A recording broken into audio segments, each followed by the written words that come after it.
This is a picture, brothers and sisters, of Altair, Ezio, and Connor, three of the main characters you play as in the Assassin's Creed video game series. If you like these and more, remember to follow me on Twitter, Instagram, and Facebook. One Piece, Chapter 91, Darts. Well, hello, my brothers and sisters of the Nerd Nation. Welcome. I am Jim, here to give you another review, bring you another review on the action-packed tale of One Piece. See, as you can tell, nothing is really scripted because I don't get it right every time. Last chapter, we saw Luffy and Arlong start to kind of go toe-to-toe. It is the chapter that wrapped up Volume 10. So here we are in Volume 11. And honestly, like somebody commented on it, I should talk about the cover a little bit. And I enjoy the cover artwork because, number one, it's in color, and number two, it looks like, it was drawn for, more of a cover for a display to kind of pop out at people. As opposed to the same quality can't be said for when you do, each and every page, with several different boxes on a page and whatnot. Panels was the word I was looking for. So, all in all, I think it's kind of fun. Everybody looks like they're, like they're dressed up over here a little bit pimped out, I guess. Nami's looking all cute sitting there. We got Usopp's looking pretty fly, like he's got a silk shirt on. Maybe he's going to the casino. I don't know. So, anyway, very, very cool stuff.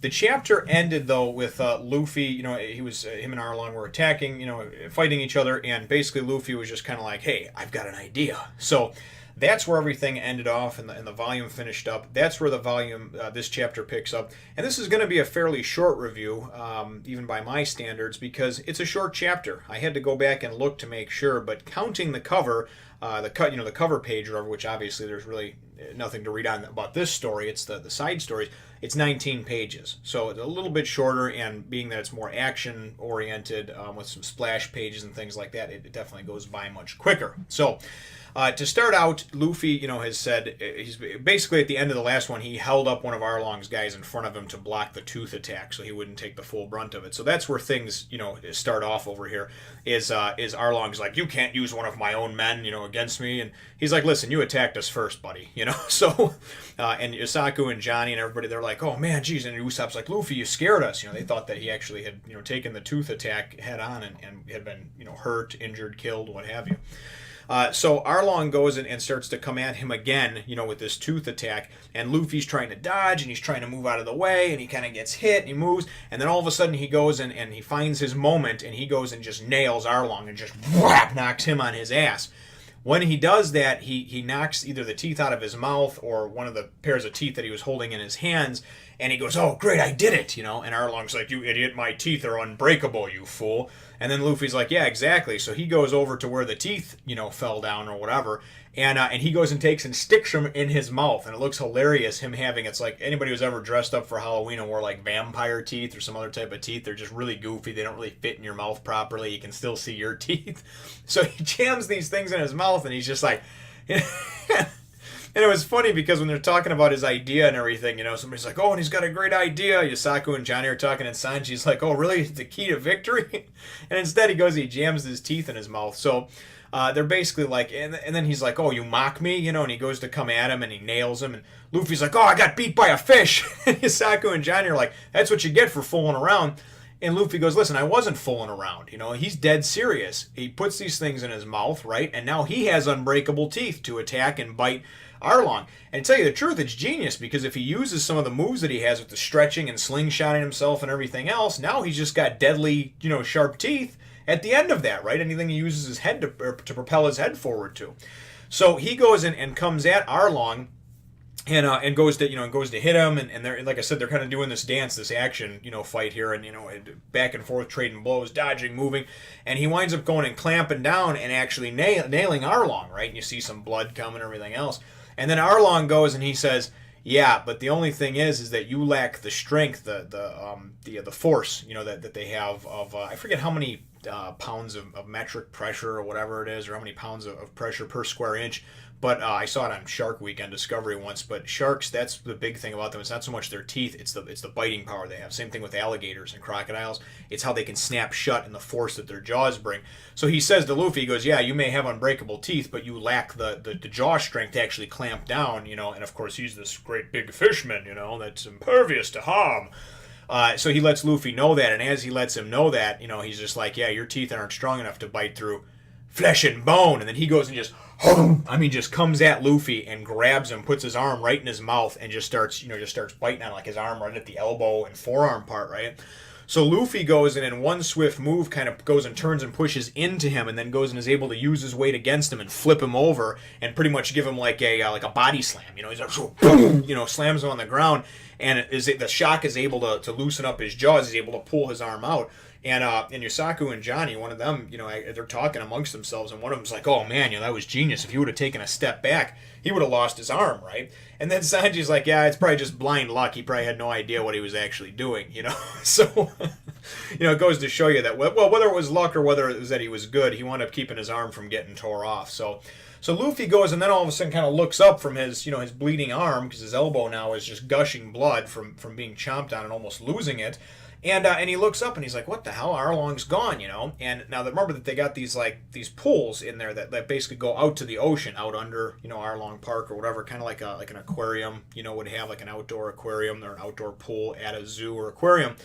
And somebody, Usopp goes and he's like, "He's in the water, he's in the water." And all I could think of with this, right, and it was just going through my head, was Jaws. Anybody who's ever seen any of the Jaws movies, and even if you haven't, you've probably heard the dun dun, and then it starts getting faster, and you see the sail, and you just see you see his fin, right, coming out of the water, and he's dun dun dun dun dun dun dun dun dun dun dun dun, and that's all I could think of, because you see this picture of Luffy standing there, and you see the the fin, what I mean, of Arlong, right? So we see Arlong underneath there, and Arlong's like, "Yes, nobody can beat me in my own element, and I'm strongest in the water." And so clearly he's scared, because at this point, I mean, he went from like, "Nobody can touch us fishmen" several chapters ago to like, now I have to go and basically I have to be in my own element to guarantee victory. So I think now there's definitely some doubt, some fear in his heart of like, "Hey man, I could actually get beat here," right?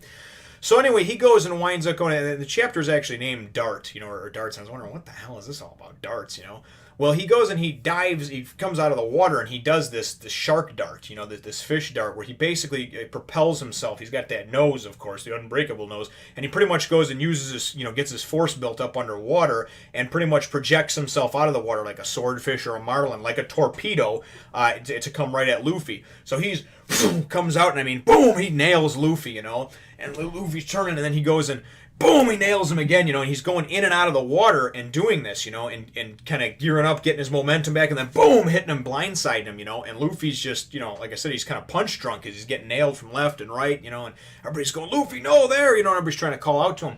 But, the bottom line is that he's not doing well, and, so Luffy goes and there. It's at one point. It's actually really kind of cool, which I liked, because everybody's just like, "Luffy, you got to move. He's back in the water. He's gonna come for you again." And anyway, he winds up coming again or whatever, and then Luffy kind of dodges that one, and he actually gets his nose stuck in the ground, and he winds up getting it free and goes a shark dart thing again or whatever. And I don't even know how he gets free so quickly. But he does, he winds up getting him again, and then getting in there. And now Luffy's kind of bloodied, and and he's looking like he's on the losing end of this fight. And and they're like, and all the spectators, And the only thing that I don't like so far, and I want to say about some of the fights, is that it's kind of cool that it's like, these one-on-one type of things. And I know that Zoro is pretty effed up, okay, but Sanji, Yusaku, Johnny, Usopp, Nami. As far as I'm concerned, you know what? Arlong's a piece of garbage, okay? He doesn't even deserve a fair fight. And since he's so much more powerful than us weakling humans, they should really be, them and the entire village should be on him just gang beating him right now. I mean, they should tar and feather him, light him on a fire, and have a goddamn fish fry. That's my personal take on it. So hopefully in arcs and chapters to come, we'll actually see some things where it's like, well, you know what? Instead of worrying about letting somebody get bloodied and beaten to a, this isn't like an honor thing like with Zoro and Mihawk or whatever, right? This is Arlong is a piece of garbage, and, if everybody has some strength to pull together and beat him, beat him as a team. I mean, again, this is just coming from somebody who is akin to seeing things like the Avengers and the X-Men and stuff where they all work together, So, but I do also understand, that, the one-on-one fights and everything else is, as far as it's the honorable thing to do, but I keep waiting for somebody else to jump in, especially because Arlong, as far as I'm concerned, is like cheating now at this point. You know what I mean? That would be like Luffy going and just, all of a sudden, just fucking nailing Arlong with like a boat or something like that. It's like that's cheating. Okay, it's like you want to fight him, but you're gonna go and you're gonna go in the water and go and try to blindside him. You know, when you're naturally stronger in the water, it's bullshit. So there's my opinion though, my 2 cents. So the chapter winds up ending shortly after that. Luffy goes though, and as he's being told, Luffy, he's back in the water. You got to get out of the way. You know, Luffy goes and he's like, no way. He's like, I'm gonna get him. I'm gonna knock him out. So Luffy's now, you know, he's like I said, tunnel vision. He's got the blinders on, man, and now it's all about like, no, fuck this guy. I am just gonna knock him out. I'm just gonna clean his clock and be done with him. So whether he times it like he did with Captain Kuro a couple arcs ago and is able to time him when he comes out of the move, or whether it's something like with Don Krieg like he did he is going that's his thing. He's going to take this son of a bitch out. So I think things are really going to wrap up here with this, maybe in the next couple of chapters, maybe the next chapter, I don't know. So let me know what you think though, brothers and sisters, in the comments down below. And what I'm going to try to start doing too, I think will be fun to get everybody to interact, is I'm going to ask a question whenever I can think of a good one, and I would like you to participate and give me what your opinion is, your answer, because it's all about opinions. That's what it is. This is my review's not right or wrong. It's just my opinion, right? So what do you think about the one-on-one fights? Do you think that that's the right way to go and that's the honorable thing to do? Or do you think that after these villagers and Nami and Nojiko and everybody, Genzo being oppressed for all these years, and Usopp and Nami, anybody who's willing and able to fight, do you think that like they should really just be teaming up on and taking out Arlong, you know? Or is it one of those, well, you know, they're just mere humans and they could be hurt? So just kind of let me know what your thoughts are on that. You know, do you think that when the time is right that the whole team should be fighting together to take down this one menace that's clearly stronger than almost any one of them? Or do you think it's the honorable thing to go and basically just stay out of it and say, you know what, it's Luffy's fight, it's a one-on-one deal, we'll help him if he asks for it, but we're just going to leave him be. So feel free to, of course, comment, you know, answer the question if you so desire. Hit the thumbs up, the like button if you think I deserve it, and subscribe if you have not done so already. We will look forward to catching you in the next one, nation. As always, thanks for watching, brothers and sisters, and remember, join the Nerd Nation. It's the right thing to do. Trust me. Tell them Jim sent you. Damn it, Bobby.